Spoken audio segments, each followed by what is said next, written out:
ప్రధానమంత్రి గారు ఇంకొక అన్యాయం కూడా తెలంగాణకు చేసిండ్రు.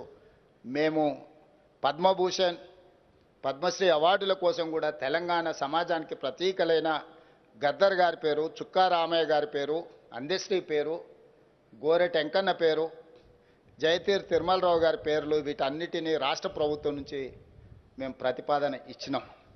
కానీ ఏ ఒక్క పేరు కూడా కేంద్ర ప్రభుత్వం పరిగణలోకి తీసుకోలేదు. ఇది మాకు కొంచెం బాధ కలిగించింది. మిత్రుడు మందకృష్ణ మాదిగకి ఇచ్చినందుకు మనస్ఫూర్తిగా నేను అభినందిస్తున్నా. కానీ కేంద్ర ప్రభుత్వం గద్దర్ను, చుక్కా రామయ్య గారిని, జయ జయ హే తెలంగాణ అందించిన అందశ్రీని, గోరెటి వెంకన్నను, జయతీర్ తిరుమలరావు గారిని అసలు పరిగణలోకే తీసుకోకపోవడం అనేది ఇది మన తెలంగాణ సమాజానికి కొంత బాధ కలిగించే అంశము. ఇప్పటికైనా ఈ ప్రాంతం నుంచి కేంద్రంలో ప్రాతినిధ్యం వహిస్తున్న పెద్దలు ఆలోచన చేయాలి. మిత్రుడు కృష్ణమాదిగకి ఇచ్చినందుకు మనస్ఫూర్తిగా అభినందిస్తున్నాం. సమాజంలో ఉండే చాలా రుగ్మతల మీద చాలా సంవత్సరాలుగా పోరాడిండు. కానీ వారితో పాటు ఈ 4-5 పక్క రాష్ట్రంలో 5 ఇచ్చినప్పుడు కనీసం మనకు ఒకటి తక్కువ ఇచ్చిన 4 ఇచ్చినా కూడా ఈ పెద్దలందరికీ గౌరవం దక్కు ఉండేది. నేను తొందరలోనే ప్రధానమంత్రి గారికి లేఖ రాయబోతున్నా.